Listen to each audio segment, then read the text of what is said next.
Good morning, good morning, good morning. The show has started. The show is called TBR SSF Show, which simply means the Big R Solution Sports Forum. It is myself, the Saubrey Boyz Walefatshe. I'm supposed to join by Sheikh's Manqoba Ngwenya. I think he's still struggling, together with Thabo Ramohapi. There's quite a lot of news to discuss. Yeah, we know it's off season, but news don't stop. News keep on coming, especially this time of the year because the teams are preparing, for the upcoming season. So there's quite a lot happening. So as a result, news won't stop. News will continue to be there. The content will continue to be there. Now, we know that Orlando Pirates, according to Soccer Laduma, they are preparing themselves to go and have a preseason in Spain, which is quite a good development, especially for the players, younger players, to go and experience the world outside there. And Pirates seems to be very, very keen in trying to ensure that come next season, they become one of the better team. Not only the better team, they want to conquer. I think gone are the days of them now always finding themselves not doing well. But the past season, they've done extremely well. Remember, they've won the Nedbank Cup. Not only the Nedbank Cup, they've also they've won the Nedbank Cup, and then they've also won. Yeah, it was Nedbank, and then yeah. So they've won about 2 out of 3 titles that are on offer. So they are ready to go as Orlando Pirates. So we are hoping that they will be, doing well. Sheikh seems to be joining me, and then he can tell me what's happening. But not only that, we've seen that Pitso Mosimane has signed a new contract in Abu Dhabi. So we are, watching that space very closely. And it looks like Pitso's terrain now is in Saudi Arabia or the Middle East or that part of the world, which is quite good because you need that kind of experience and then bring that experience to our shores. While I'm still talking about that, Pitso has just launched a very, very ambitious project with his school. This, for me, it's very exciting because, when people go for teams and all that, he took a different route to start his own school to ensure that at the end of the day, he has players that he grooms and chair and take them until they arrive at the level that is required. Sheikhs has joined me. Welcome, Sheikhs. How are you doing, Sheikhs? Fine. How are you, Prasobri? Sheikh, I see that Peter has launched his school, which is a good idea. And then, what's your take about that? Yeah, Prasobri, Pitso is the son of the soil, is one of the coaches that has done extremely well, especially in the African continent, to raise the flag, especially young coaches. So for him opening that school and opening doors for other coaches, up and coming coaches, is really commendable. It's something that we need in our country, that knowledge that he possesses, for him to take it and share his knowledge is something that will help our nation very much. I don't know whether you've noticed what I've observed. Pitso, whenever he goes outside to go and coach, he always takes some guys locally here. He's one guy who's more grounded to development. He likes development. So maybe the influence of Jomo has rubbed on his shoulder, which is quite a good thing. And then now for him to start a school is rubber stamping that. Because all of us want to be coaches, all of us want to win the team, to own the team, especially owning the team. While I'm still talking about that, we saw that Richards Bay is on sale, according to Sokalatuma, for 62 million. What's your take about this, Shakes? Are people rushing to own schools even if they are not ready? Yeah, we always having this problem, you know, with the teams being sold, you know, and sometimes being sold to people who are not football people, and it becomes a problem. You know, we've seen it with Wits University. It was the same thing as well when Wits was sold. So yeah, it's sad, but it's something we can't really stop in our country, you know. Yeah, we can't stop it. Remember, it's their choice, and if they feel like selling the team, maybe they've taken too much. Sometimes they say in business, when you realize that you're losing, maybe you need to re-look at the whole situation. And let me welcome Thabinho, the only Brazilian we have on the show here. Thabinho, how are you doing, man? I can't hear your mic is muted, Thabinho. While you're still sorting out your mic, the question is, can you hear me now? I can hear you now. We say that Richards Bay is on sale. Are people rushing to buy teams, or is it a good thing as a businessman when you realize that, no, you know what, I'm not gonna make it, and then you decide to sell?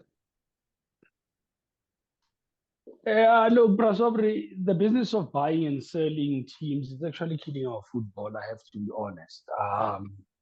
You look at what happened with CTM, Vets, you know, I mean, an institution like Vets, having around, we grew up watching Vets University, you know, in the times of Abu Kevin Rafid. Yeah. Rodney Bush. I don't know whether you still remember Rodney Bush. He was the main man. Yeah. And Mshege, hey, don't forget Mshege was there. Mshege also. This guy, I hated him, this guy. Shakes. Yeah. From that side, oh, hey, Shakes was a jam. Yeah, you have people like Shakes, Nanana and Tombele, as you say, Mike Mangena, you name them. And then, yeah, you know, I don't know. Look, for me, I always refer to Roman Abramovich. Roman Abramovich is a billionaire. I think the last time I checked, he was considered to be number 68, the richest person in the world. Right. But the one thing I like about Roman Abramovich, he loves football. He didn't go into football for business purposes. He went into football because he loved football. You can actually see what he has done with Chelsea. He's involved in football in the Russian Federation. Abramovich loves football. Now you come to South Africa, you find business people. Some of them just need you know, limelight, to be there in the spotlight, to be seen on TV and media, and you know, just for publicity's sake. I mean, you look at Mamkhize. What does Mamkhize know about football? Let's start there. Now she's in trouble with Samir Nokovic. So it tells you that people go into football with their eyes closed, not because they love football. You know, different from Upra Ivan and Upra K. They love football. Okay, with Motsepe, it's a completely different model. It's a business decision. Okay, in a case of Motsepe. I don't want to unpack that. You know, we'll discuss it, you know, some other day. But you can't say Motsepe doesn't love football, because he said he was, I think, was a fan of Pirates, if I'm not mistaken. He loved Kaizer Motaung. His father was a supporter for either, I don't know, one of the big teams. So he has been following football. I don't think, yeah. Brasobi, I just mentioned Roman Abramovich. If you are number 68, the richest person in the world, you are a very, very busy person. But you will always find Roman Abramovich, Emma Kevin with Chelsea.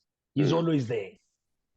When last did Motsepe attend Sundowns games before he became a CAF president? Motsepe, you would hardly see Motsepe Uma games with Sundowns. And people would say Motsepe busy. And I argue and say Roman Abramovich is possibly busier than Motsepe. Maybe 6 times busier than Motsepe. But you'll always see Abramovich Emma came in with Chelsea. He's always there. You know, I read Obi Mikel. Mikel said, if you see Abramovich in a flight with the team, you must know that a coach is getting fired. So even his players knew how he operated. Thomas Tuchel used to sit in the boardroom with Roman Abramovich. That's how he ran the team. He wanted the management, all to be on the same track. Unfortunately, the new owners, have got a different management style, and which led to Tuchel with the. But you know what? People go into football not because they love football. They go into football because different reasons. One I've mentioned, would they want to be in the limelight? I've made an example with Mom Kids. I mean, I still don't understand why did she buy Bloemfontein Celtic. Well, like bets an institution. You can't get rid of that history. Well, probably she's got her own reasons, but let's move on. Exactly. Let's discuss the issue of, because I don't want Chase to discuss the issue of Mamelodi Sundowns, Motsepe and Vesa, what your argument. Although I don't agree to your argument because I don't think Motsepe doesn't love football. I think he does. The mere fact that he's the president of But he doesn't make time. No, he's the president of CAF now. Let me talk, Saubrey. Let me talk. Let me give you insights because when it comes to that one, I do have insights. You know, he used to come to. He used to come to every game when I was at Sundowns, and he was advised to not be too much as the president of the team, not be too much coming every time to the games, to the change rooms. You know, I think, and then that's where he stopped coming. But in terms of him loving the game and loving football, I'm very sure that he loves Sundowns a lot. He loves football a lot. I think it was just advice that he got to not be too much involved, coming all the time to the games. You know, like Ivan, you never see Ivan coming to Pirates games. Invisible. Yeah, it's that type of thing. Yeah. I think he loves football. Thabinho, you wanted to say something quickly? No, ngithi uBrian ugugile his own. No.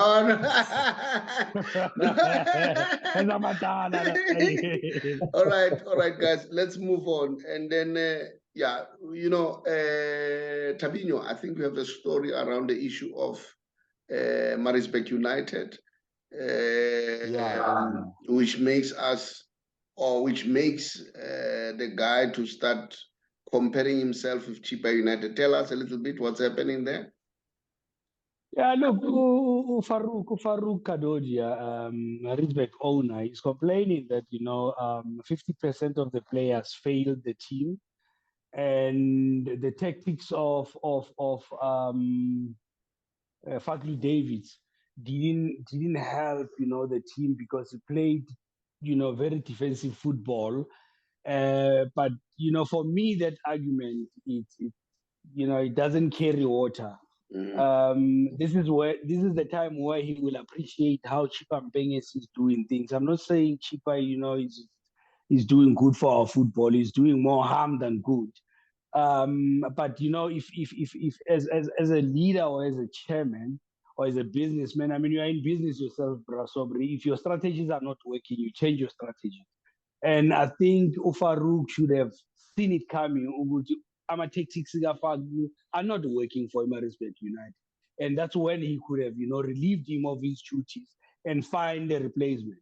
Mhlambe he should have gone back to, what's this guy who used to coach Maritzburg? He's in Germany now. Isho, former Kaizer Chiefs coach. Middendorp. Maybe he should have gone to Middendorp just to try and save the team, then strategize again, for the new season. So it's too late for him to start, playing the blame game. The team is gone, and I read an article yesterday that they have been relieved of their duties.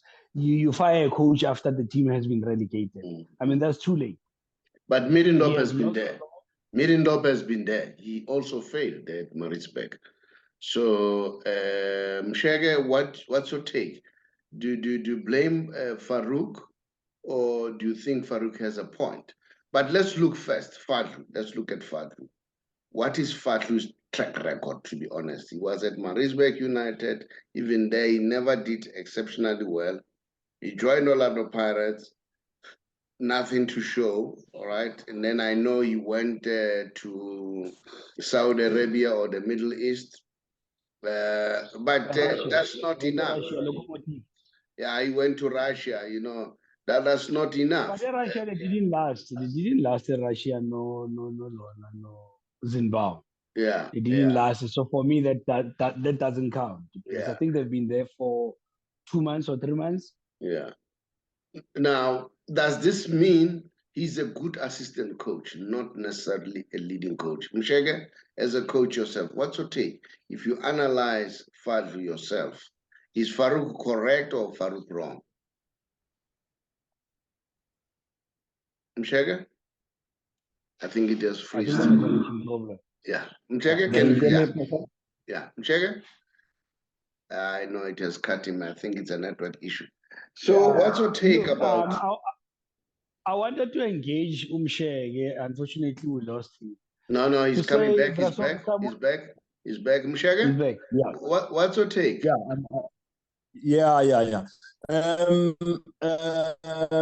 Saubrey, Fadlu is a young coach, and we need to give our young coaches a chance. So I commend Maritzburg Farouk for giving him the opportunity, but at this present moment, I can't blame Fadlu for Maritzburg's downfall, because I believe Farouk should have made that decision. I mean, we saw what was coming from Maritzburg. He should have made a decision to change the coach then. I mean, to fire him now, it's a little too late, I agree. What about the saying that maybe he has learned his mistakes? Like you are saying, he's a young coach. So why don't you allow him to continue? All right? And the mere fact that you have all these people recognizing his contribution and thinking that he can add value like Zimbabwe. So do you underestimate that? What about that? Okay, this is also linked to what we hear. This is also linked. Maybe when you talk, you also talk about what we hear that Kaizer Chiefs about to bring Nabi. Although there are news, according to Sokala Duma, that Nabi is purported to will be out of contract in July, but apparently it won't be in July. It will be next year. All right, the contract will end next year. So apparently the issue is still in doubt.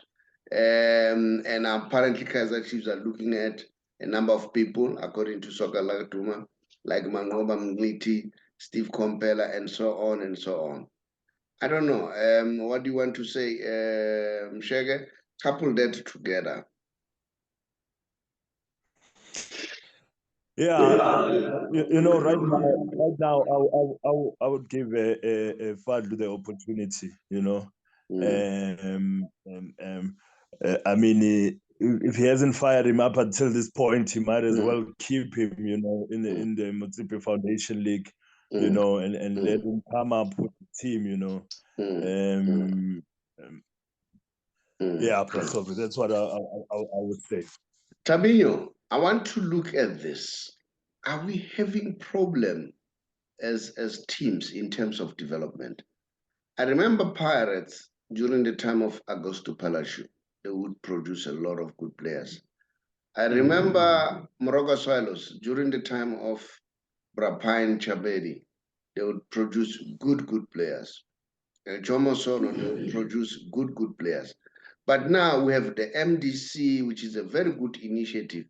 But their players, they end up going nowhere.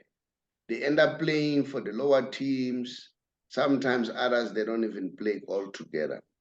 Now, in terms of development, the development that I'm seeing happening so far, it's at Mamelodi Sundowns, where I see good results. There is Mailula, there is Mabena, you name them. There are few players that are coming from that development side. Let's look, is the development a problem, or are they hiring the wrong coaches at development side? Look, Brasovli, I wouldn't attribute it to hiring wrong coaches, but I look at it differently. Our football is too commercialized. There's a lot of money that is involved there, and everybody have got, their eyes focused on the bigger prize, which is the money. So for you to get that money, to lay your hands on that money, you need to get finished products. Teams no longer have time to develop because they want to, get the prize money. Look, development is still happening in a lot of teams. You take small teams like Abu Arrows. My team, Orlando Pirates, is not actually doing bad in terms of development. Thabiso and Lepasa were raised by Upadoshios. No Lyle Foster. Bakuniso Upadoshios. Nailendwana Uratomu. This young star. He scored, I think, his first goal in the second last game with Pirates. So development is happening, but at a very slow pace. And when development is happening, players are promoted, but they are being loaned out to go and gain experience elsewhere. Now, it reminds me the words of the great Jomo Sono, who said, "Show me the school of experience and I'll take this to the school of experience." I feel justice is not served. Why promote a youngster into the senior team then loan them out? But isn't it that Mshishi was done? Mshishi, that's what was done with Mshishi. He was bought and then he was loaned out. Then he came back.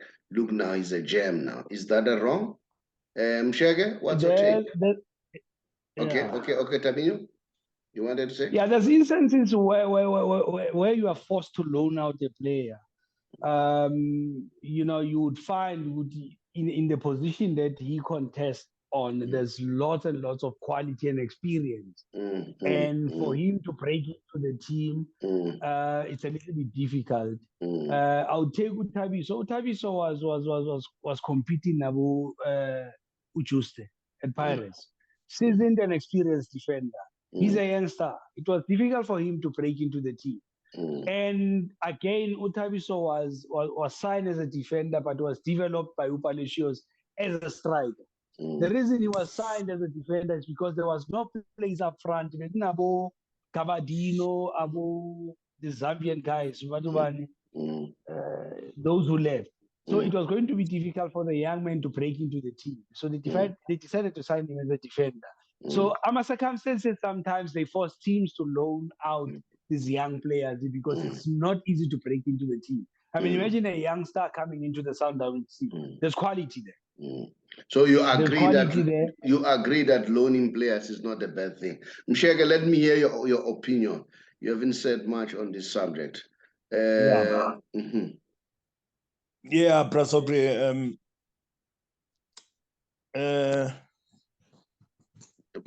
In terms of development, are we doing enough? If you look at teams across, who's doing better? I think just looking at it on another side,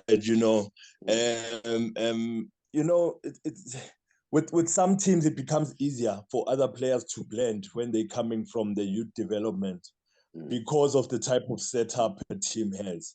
I look at Mabena, who came into Sundowns and fitted in Mailula, You know, he wouldn't necessarily go to another team and fit in exactly like they fitted in at Sundowns, you know. If you understand what I mean, Saubrey. At Wits, when I was there, almost 90% of all the players that were playing for under 19 were also playing in the first team, you know. So it just depends on the type of setup also that you have, you know. Even Ajax Amsterdam, it was even Ajax Cape Town, it was the same thing. You saw a lot of youngsters who came from the youth development, you know, because the certain setup that they have, which makes it easy for youngsters to come through, you know. Can I say this, guys? Can I say this? You know, Barcelona, when they realized that they cannot compete Real Madrid in terms of the market, you remember Real Madrid with the Galacticos? They were the best. They would break any bank to ensure that they get whoever that they want. Barcelona focused on La Masia. Are you aware that La Masia has contributed a major income for Barcelona? That was academy that has made them a huge money. Look, La Masia has produced the best player in the world of all time, which is Lionel Messi. You name them, your Xavi and all that, even coaches. All right. So I think our teams, they need to look at, maybe Pizzo is having an answer with this crew, but let's watch the space. Guys, I don't know whether you're aware that Mamelodi Sundowns has decided to renew the contract of Rulani Mokoena. And then I think it's a good decision for Rulani to decide to sign with Mamelodi Sundowns. Because if I was at Rulani's position, we know that there were teams quoting him in the Arab world and so on. Having not won the Champions League with Mamelodi Sundowns, I would make the very same decision. I don't know, Msheka, what do you think? Go back at Mamelodi Sundowns and say, I haven't won the Champions League.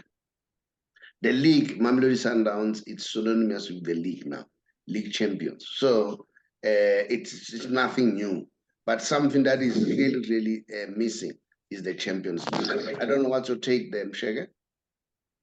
Yeah, Saubrey, definitely Rulani needs to be given another opportunity. He's also a young coach, and he had, when it came to the Champions League, he made that mistake, and I think it's something that he can learn on and improve on, you know, because, you know, Pizzo will not lead twice in a football game and still lose it.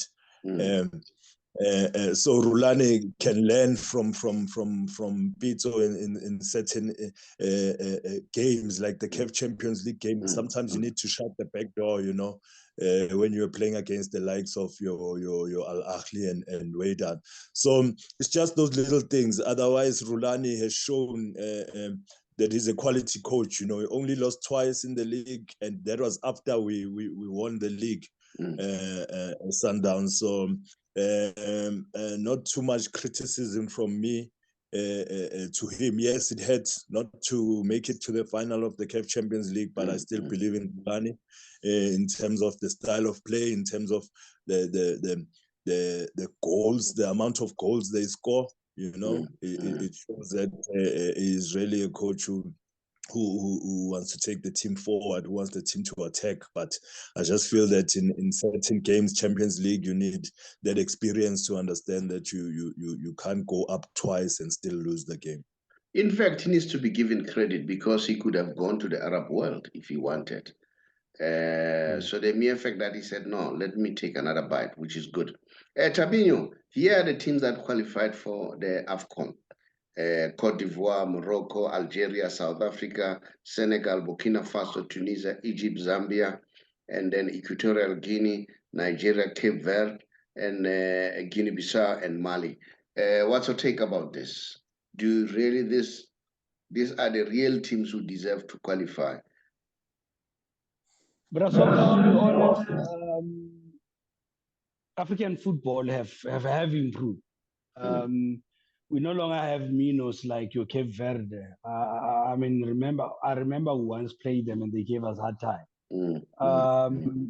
You know, players from African descendants Most of them are in Europe, and they prefer, to play for their native countries, and that that pushes the standard, a little bit higher. I'm not sure if you still remember in one of the discussions that we had on our WhatsApp group to say we also need to go out. We also need to go to Europe and look for those young players who were born from South African players. The Parker is Parkers, yeah, from Australia. He played for Australia because he was not approached. His brother played for Kaizer Chiefs, by the way. He was not approached by anyone from SAFA.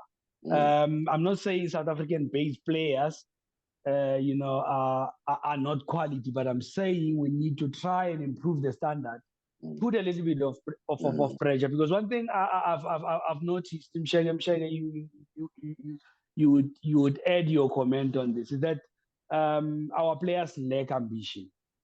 They need to be pushed to be ambitious.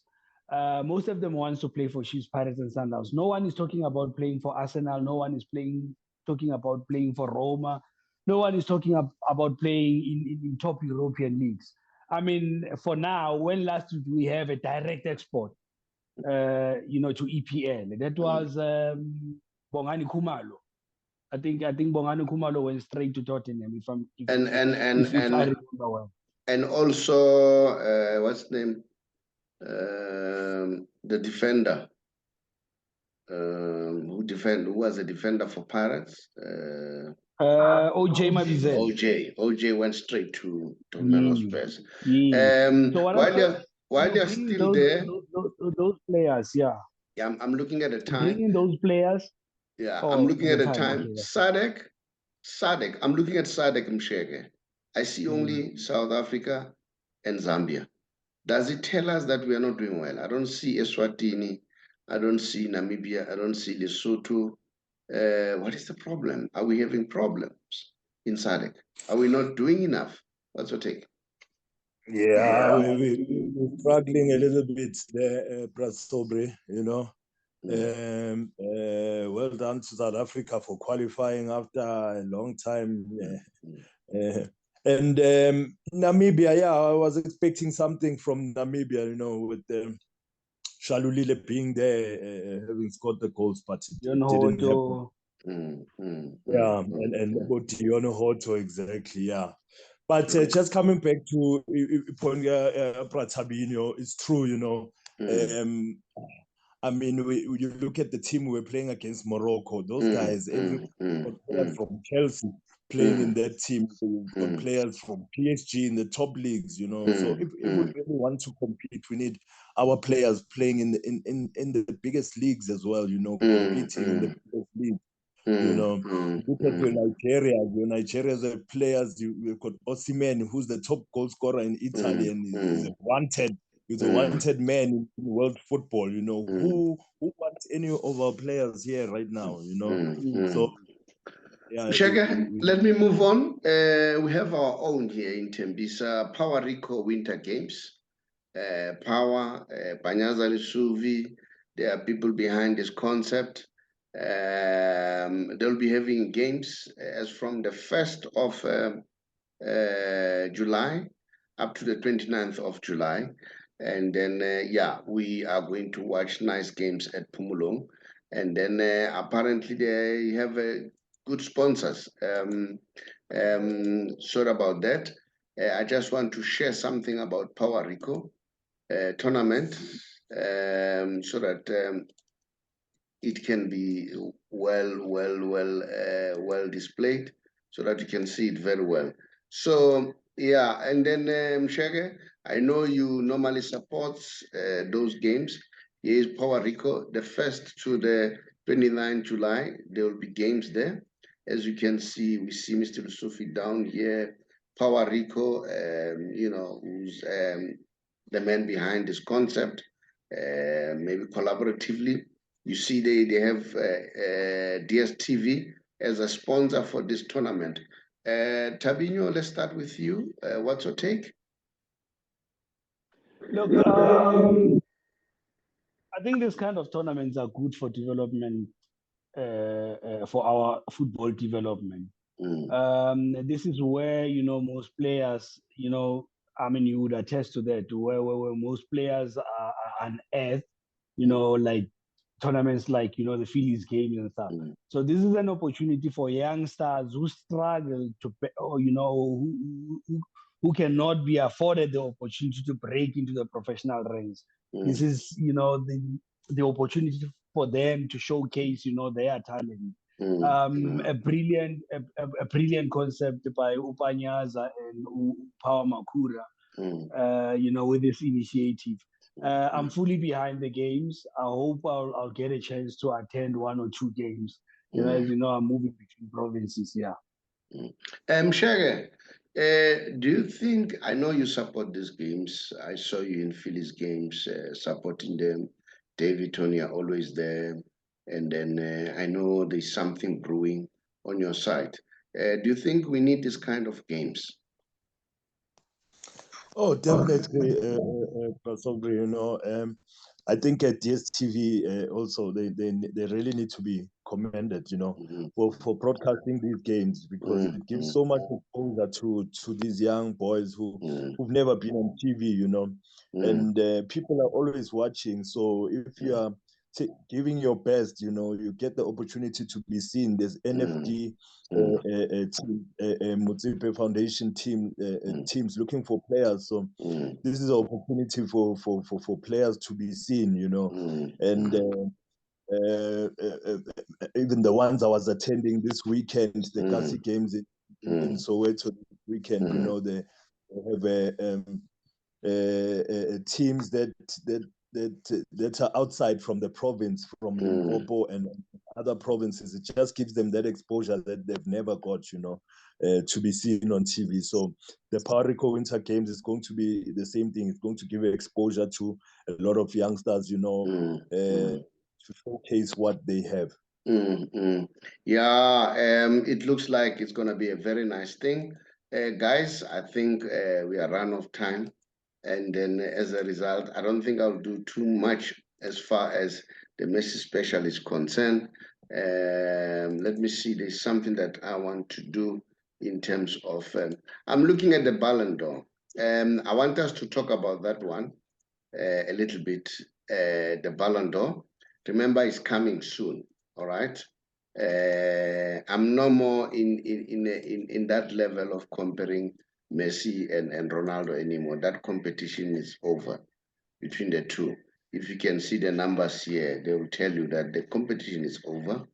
In Europe, Messi has played 853, Ronaldo 949. Messi has scored 704, which is more than 701 of Ronaldo, and 303 assists, more than 100 assists compared to Ronaldo. So now let's talk about the Ballon d'Or. Let me start with you, Shakes. Who do you think should win the Ballon d'Or? And give me the reasons.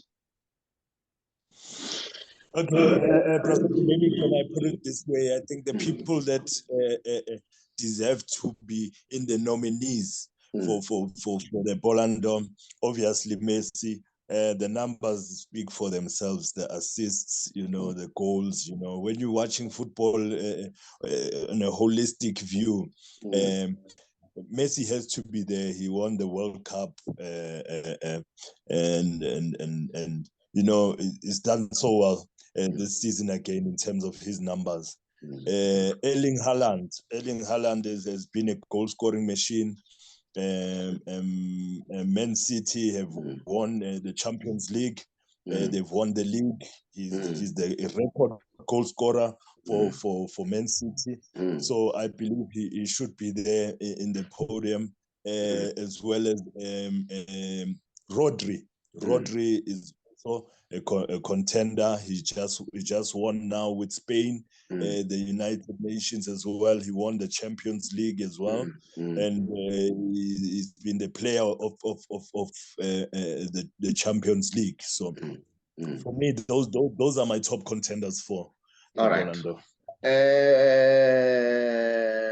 The only Brazilian on our show. What's your take? But Saubrey, I'm just going to be short and straight to the point. The World Cup is the greatest sporting event in the world. how do you compete with the World Cup winner? I'm All done. right, all right. Let me Your put answer there. Yeah, let me put it this way. Shimshaka, you want to say something? Yeah, I'm just saying that I can tell you right now that Messi will win it because this award is being chosen by coaches who watch the game of football, who understand that football you have to pass, you have to score goals as well, and nobody does it like him. I'm gonna say the French organizers have decided to change the criteria. The main criteria now is an individual performance. All right. Now, Haaland has done well. But Haaland, when it comes to the national squad, he was found missing. Haaland, when it comes to the most important games, yes, Champions League, right at the beginning, the group stages and so on, he was scoring. But semi-final, he didn't score. Final, he didn't score. FA Cup, semi-final, he didn't score. Final, he didn't score. Messi scored in every game of the tournament. Over and above, he got listen to this, he got the golden boot, all right? The golden ball as the best player. He also got a silver boot, meaning a second top scorer in that tournament. What else do you ask? That on its own rest everything. You go to PSG, he has done extremely well even there, although he had his own problems. If you listen to his story, he said he never adjusted. Why he decided to go to Inter Miami, he thought that the same thing was going to happen again this season because Laporta was not assuring that definitely will sign you, and he didn't want those things to happen at the last minute, whereby he had to rush to go to France and stayed in a hotel for 3 months. Can you imagine a person of Messi's caliber staying in a hotel? How do you take your kids to school? Because he'll always be mobbed. Did you understand? He said it was really uncomfortable. He lacked his individual space. There were so many things happening, and his mind was not there because he was worried about the family. So for me, this debate is over, but we'll watch that space very closely. Thank you very much, guys, for coming. We tried our best to do as much as we can. And then please continue to subscribe, and then please continue to comment. Thank you very much, Shakes. Just be the viewers farewell. Thanks, Professor, for having me on the show. Thanks, Thabinho. And thank you to our listeners and viewers. Thanks. Thabinho, back to work. Thank you very much. Yeah, it has been an honor and a privilege, and thanks for the opportunity again. Thanks to the viewers and the listeners, and I'm looking forward to the next, show. Thank you, much appreciated. Bye-bye. Hello, everybody. My name is the Saubrey Boyz Walefatshe from TBR Solutions. I just got a call not long ago in March from one of our clients. This client of ours wanted me to assist a friend of his wife. A friend of his wife is a nurse who's late now. This nurse decided to go on pension last year, December 2022. And in GPF, the turnaround time is 3 months. 31 days with the employer, 60 days with the GPF. But those are maximum time frames, all right? Now, when this lady left in December, in March, she passed on. And guess what?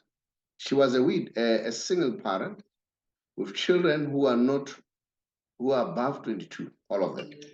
Now, the reason why he called me, he wanted me to intervene because the children were not getting the money, all right? Then I said, it's difficult for me to intervene due to the fact that that's how it is. And then in terms of the law, because they've signed an employment contract and that's a work condition, okay? Employment condition. But you can avoid that, especially if you're 55 years and above. You can avoid that. If you want to know how to avoid that, just drop us a WhatsApp. We'll then call you. Our WhatsApp number is 067 915 1447. 067 915 1447. You'll see it at the end of this advert or this message. I thank you.